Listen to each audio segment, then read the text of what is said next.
Hey, what's up? Welcome to Food and Philosophy, episode 42.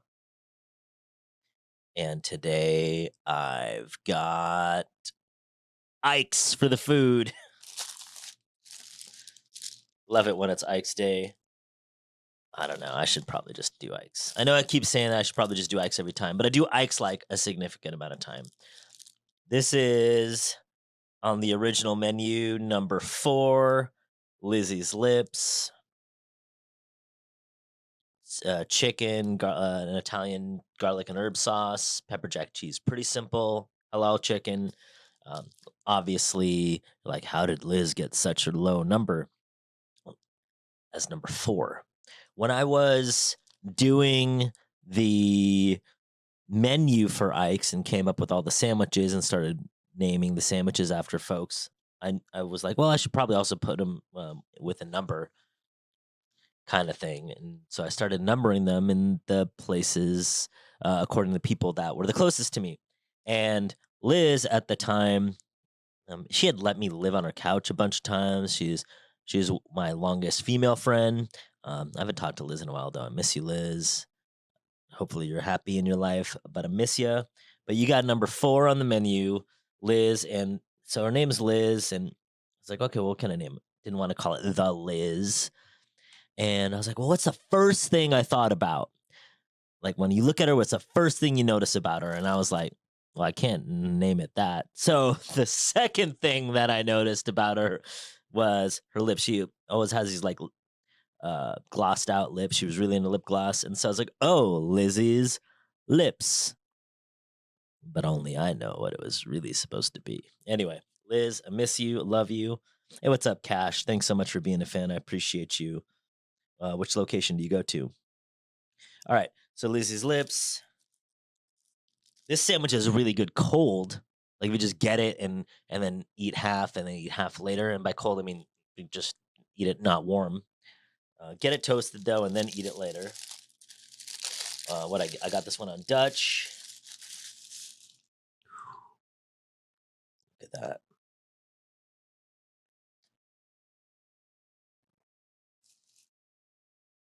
Oh, thanks so much, Tim. I was just at the Orange County locations. I was at the Long Beach one at LBX the other day. What's up, Nico? I was at Desert Ridge. I was just at the downtown Phoenix location yesterday. Phoenix one, the Long Beach one 2 or 3 days ago. If you follow me on Instagram, you'll see, oh my gosh, Ike is in this town. And I've been known to, hey, what store are you going to be at? And then me be like, I'll be at this store. Let's meet and eat. Anyway, what's up, Selena? Time to eat.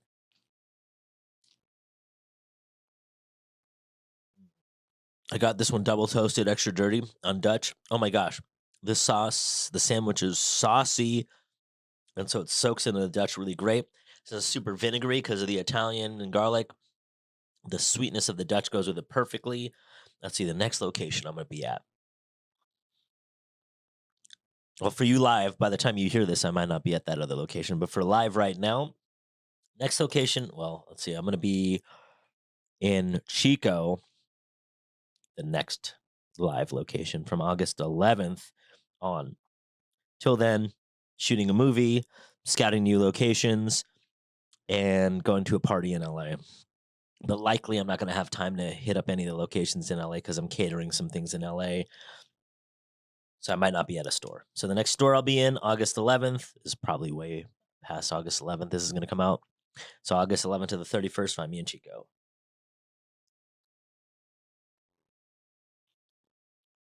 You want a piece of this sandwich? One of the perks of working here.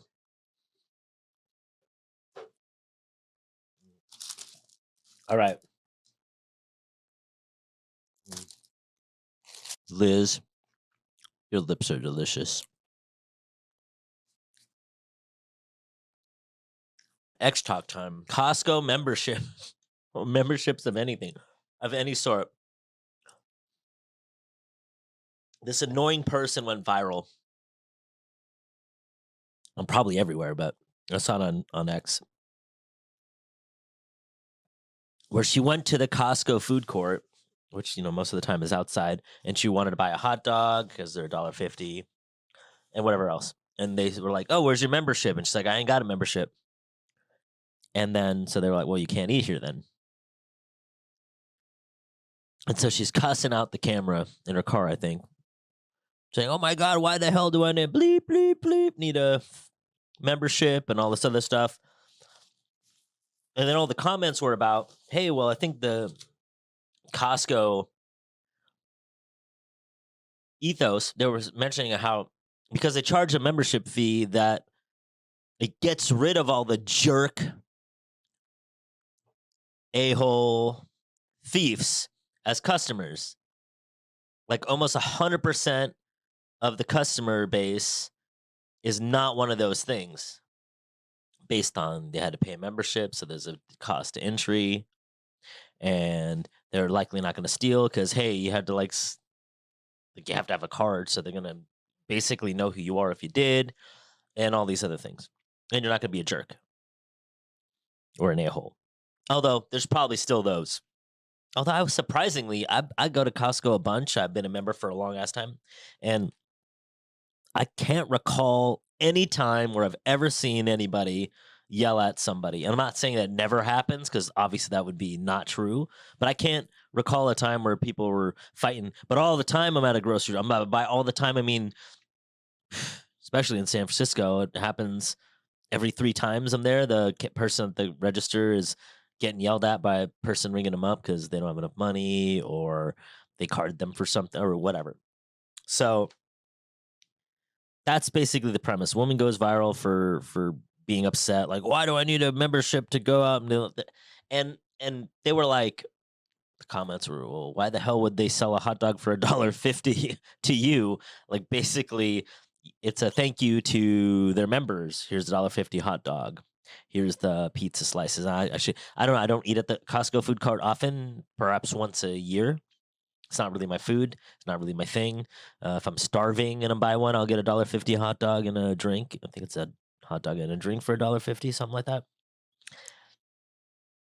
It led me all these comments led me thinking, maybe I should open up a membership only restaurant where it's like whatever, same membership price, $50 or $100, whatever it is, and then have all the sandwiches be or whatever it would be that I would sell be subsidized by this membership fee. People would one all the people that are a-holes won't pay a fee to eat at a restaurant, guaranteed. Like they'll be like, absolutely not. In fact, some people that are non a-holes will probably not pay that. So you'll filter out all the jerk customers. And I started thinking, would this work if I did a membership to Ike's? Well, not to Ike's, to something new. It'd be something new. If I did a membership to Ike's Pizza or Ike's Burgers, and it's whatever $100 a year, and then all the burgers are like $5 or something to go there and eat. Would that work? Would people flip out? For sure? We know for sure it'd get me quote better customers, better mood customers, customers that are willing, bigger fans, right? Oh my god, I want to buy Ike's Burgers so much, I'll pay $100 membership fee, and so I've been playing with that in my mind about a way to make a restaurant membership fee, and the only way to eat there would be that. Now, maybe burgers or pizza would be too low of a price point. Have to do something where it's like fine dining, and you can go there and get a 3-course meal for like $40 if you're a member, or a 6-course meal for like $70 if you're a member, and you get like these reservations and stuff. So I've been playing with that in my mind and I liked it. But what I really liked about the Costco membership thing is remembering that yeah, I don't really see arguments happening all the time. Even people in line, they're like, "Oh no, you can go ahead." While that certainly does happen in a regular market, there's been so many times where I've had 2 items and the person in front of me had a full not a full cart, whatever, 12 items or less or whatever it is to get in there, and they're like, "Nah, I've been waiting for a while. You can't let." I'm like, "Literally, I'm just buying a pack of gum." And I'm like, "Whatever." And then go to the self-checkout where it's like, "Did you put this in the bag?" It's just like a big old cluster of lesser it's a lesser experience that I noticed. That's why I prefer to shop. at Costco and led me to believe, how about doing it at a restaurant? What's up, Sean? All right. So back to the war of art. Resistance is impersonal. Resistance is not out to get you personally.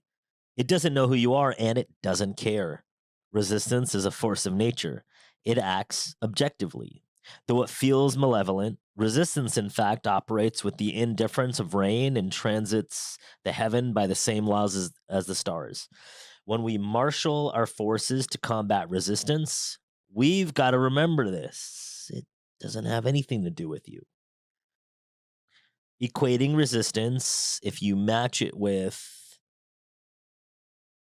other things and other areas of study that I've looked into, if you go through transurfing and they talk about pendulums, egregores, in Carlos Castaneda's work, what do they call it? They had some entity thing that does the same thing. I'm currently reading a book by one of Carlos's cohort buddies, Florinda Donner, and she's talking about these dark forces in there.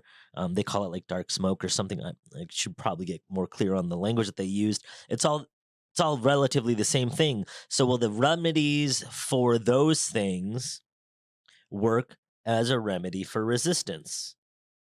I feel like if as long as you're moving towards what you want, your heart's on fire, your inspiration is up, that alone is enough to defeat any kind of resistance or procrastination. Will the same remedies for resistance work for those other things? Resistance is impersonal. Resistance only cares about feeding itself.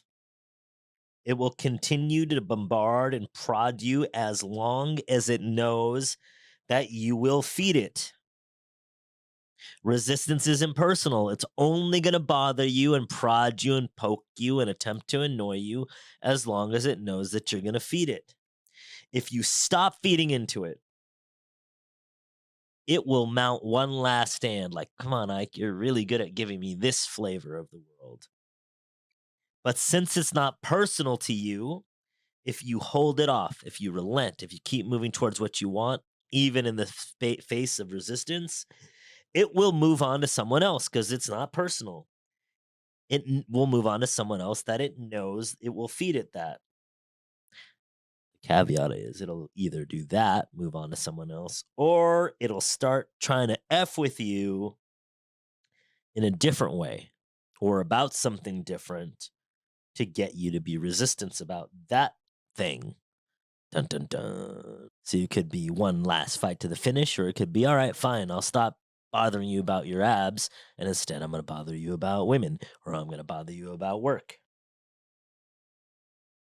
Dr. Carl Buchheit, in one of his courses, NLP Marin, go to nlpmarin.com. I love his stuff. Anything that he does is that, well, almost anything that he does. Maybe he does something now that I don't like, but is talking about how things that are we can't notice, a la resistance, a la pendulums, a la egregores, a la what Carlos Castaneda spoke about, and other philosophies speak about, is they want to elicit an experience of you, and then it's as if they have this little straw, like, ooh, thank you for that rage, Ike. Ooh, thank you for that worry, Ike. Ooh, thank you for that sadness, whatever it is that it's eliciting from you. And they're basically like lining up to the bar and you're feeding them they're feeding on your emotions energetically. And as long as you do that, they'll eat from you, drink from you, enjoy you. And when you stop doing it, they're gonna poke and prod you because, hey, damn it, Ike has the best rage in the whole universe. We need rage from him, or sadness, or whatever it is. Like, what are the emotions you continuously feel that you don't want to feel? Likely 99.9% of the time, it's not you provoking yourself there. It's these things provoking you there because they want to feed themselves. The thing is it's either going to get it out of you or it's going to move on to someone or something else. It's just business. It's not personal. So you can use that to your advantage because since it's not personal, it'll just go to someone else. It's like I don't know what there's I've seen a bunch of movies, but they're all like creepy where it's like, oh well, here's the ghost, and now the ghost goes to the next person and then like ruins that person's life. Maybe I shouldn't have brought up that thing because you're like, no, I'm gonna let it do it to me, so it won't do it to someone else. It's gonna do it to you and them, so don't think that you're not gonna. What's up, Dan Abling? It's not going to all of a sudden be like, oh, well, Ike's doing it, so I'm not giving it to me. I'm not going to give it to the other person here in this room. No, if we're both feeding it, it's going to eat both of us, not just that. It's going to want the energy and the resistance and all that stuff that comes from us. Resistance is infallible. Like a magnetized needle floating on a surface of oil, resistance will unfailingly point to true north, meaning that calling or action it most wants to stop us from doing, we can use this. We can use it as a compass. We can navigate by resistance, for resistance, letting the resistance guide us to that calling or action that we must follow before all others. Rule of thumb: the more important a call or action is to our soul's evolution, the more resistance we will feel towards pursuing it. Kind of like a video game, how the monsters show up. Keep track for yourself where these areas are for you and move towards that. This is why in the other chapters, the other sections, the other pods, I was like, write these down. You can start writing these down and you will find yourself a map towards doing and getting towards what you want through your negative emotions, through your resistance. Our negative emotions are our friends. They're not your enemies. They're showing you exactly where your true north is. Resistance will unfailingly point to true north. Resistance cannot show up unless it's important, unless it's where it is that is the most important to you, where it is that you flow the most freely, most energetic, most inspired, and most creative and genius. It doesn't resist you when you're eating a piece of pie, when you're trying to get abs, or when you're playing video games or socializing on your phone, social media on your phone, when you're attempting to do work. No, it's like, yeah, go do that. No, it only shows up when it's important because that's where the juice for it is worth the squeeze. Noticing where resistance is showing up the most allows you to know where you love the most as well. When I shared with you in the past, where we love the most is where we hurt the most. Where we hurt the most is where we love the most. Use resistance in that map and the way, like I've been saying, and like Pressfield says in the book. Resistance wouldn't show up this hard in your face if it didn't need to in order to stop you. It needs to be, you shall not pass. Because if it was weak, you would just pass it. Look throughout your life right now. What is resistance showing you as the most important things in the world to you? Look at your life from then, from a kid till now, from whenever your first memory is till now. Where's resistance keep showing up for you? What's up, Steven? Write those down. What are the patterns? What do all these things have in common? Build your life and your goals in these areas because this is where the magic is. This is where you care the most. This is where you love the most. It's where you're going to be the most genius and the most creative as well. You truly love these spaces, which is why these will be true. Meaning you can win here. I don't even say you can win. If you get through resistance, you will win here 100% out of 100 times. What's up, Krista? Here is where to look for your true life's purpose, for your true inspiration. Look at what you're avoiding the most doing. You don't avoid doing the things that you don't want to do. You just don't do them, and you don't feel any avoidance towards them. or being how you want to be. Look at what you're avoiding being. Bingo, this is where it's at for you. One more. Resistance is universal. We're wrong if we think we're the only ones struggling with resistance. Everyone who has a body experiences resistance. Everyone is going through their version of resistance, and their version is what you are going through too. But in your version, I suppose, not their version. How can we use this to relate to humans more lovingly? If you know everybody you come up to, I've seen these things. Oh, we're all going through something, so be nice. Take a even more meta stance to that. Everyone is in the midst of resisting something all the time. You're either resisting it or you're moving through the resistance. So don't let us become part of other people's resistance. Don't have us help resistance beat this person. So when you're with someone else, when you come across someone else, how can you just be more lovingly? And if all you do is just be with them and go, oh, I know how it is to be in resistance. So let me just not show up in a resistant way for them. That could be enough to activate that person to become unstuck. And what if they did the same to you and for you? Because look, does it actually help you that we're not the only ones going through resistance like everybody's doing it? Probably not in that sense. But if we all knew that we were all going through it and we were all there for each other all the time, no matter who you ran into, they were going, oh, hey, let me help you be unresistant, even unconsciously, and even without telling you. Look at where you're still judging and resenting and putting down yourself, especially if you're putting down others. That's where you're judging yourself too. You wouldn't put down anyone else unless you were directly trying to put yourself down too. Even if they're like, "Oh my god, I don't want to be racist or homophobic or sexist or whatever." Not that those things are okay to be, but you would only notice it in someone else if you were doing an exact version of the same exact thing. Otherwise, you wouldn't even be able to see it in someone else. That's just the quantum frame of things. No way, Ike. I'm not racist, even though so and so is racist. It's probably a product of you having some sort of racism within your own viewpoints, too.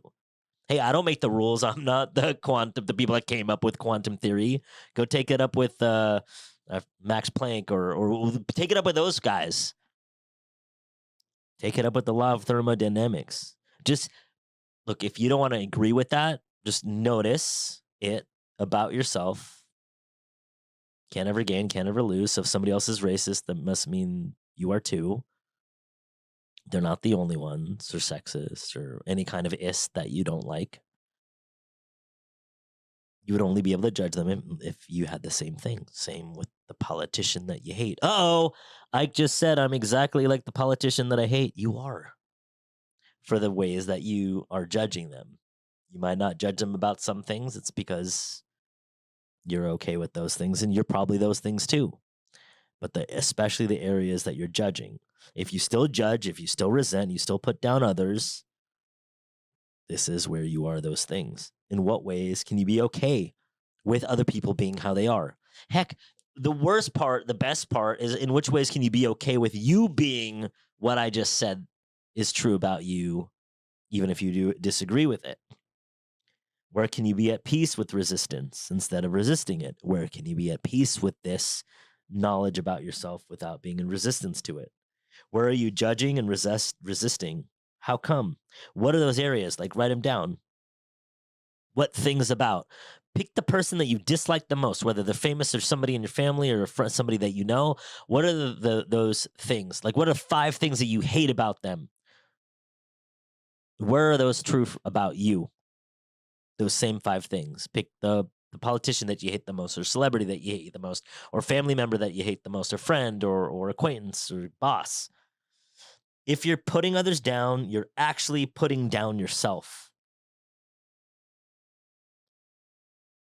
projection. It's easy for us to say, you're fill in the blank, that's terrible, instead of looking in the mirror and saying the same thing, but it is that. So resistance is universal. What are the parts of your experience that you can use to relate to how others are experiencing their lives? So you know about yourself in resistance. How is it that you can relate to others now through that? How can you use your internal thoughts, your internal feelings regarding your experiences in order to understand others in this world and others in your life, especially those in front of you in every moment? Somebody's there and they're saying something and you're really triggered by it. That's for you to work on yourself. They're just being kind enough to show you it in 3D. And resistance is probably trying to elicit a reaction from you so it could, or I guess maybe more so the resistance would be like snorting you or whatever, the emotions. I like the straw to sip more because I drink milkshakes and sodas and pie. Our shortcomings are not actually that short. Even when you're 5'1 3/4, it's still not that short. And unless your shortcomings are so extreme, literally nobody on the freaking planet is even gonna notice or pay attention to it. So much so, just pay attention that when you mention your shortcomings to other people, even if they're strangers, they will be quick to defend you against your own unkind words. How many times have you been with your friends or your family or even strangers and you said, well, I'm really, and fill in the blank, something negative about you, and they immediately go, no, but, and they literally defend you against yourself? How many times has this happened in your life? Probably every single time. Like, even when you're talking to your enemy and you're like, you're right, I'm a freaking loser and I'm stupid and blah, and watch them be like, whoa, whoa, whoa, whoa, easy there, easy there. You're not that bad. You can really convince your own enemies to freaking like you and love you and defend you against yourself.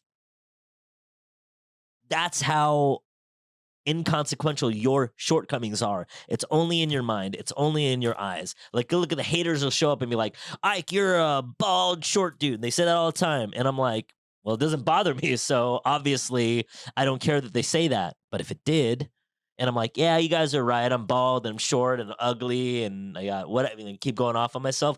They'd be like, whoa, whoa, whoa, come on, I'm sorry. Right? Good. Try it out. Do it this week. Do it tonight. What are, like, write down your 3 least favorite things about yourself, and then also write 3 favorite things about yourself to balance it out. But like, whatever it is that you think is bad about yourself, and start every conversation you start. Hi, my name is Ike, and I'm bald, and I'm short, and I'm ugly. I mean, like, I don't know, you're kind of cute. Oh, you're short. I didn't even notice. Like, they will be like, oh, well, you're not that short. I know shorter. Like, just watch, do it. Don't believe me? Do it. Anyways, when you get what you want, wonderful. And when you don't get what you want, even better. Your well being is your greatest contribution to humanity. No exceptions ever.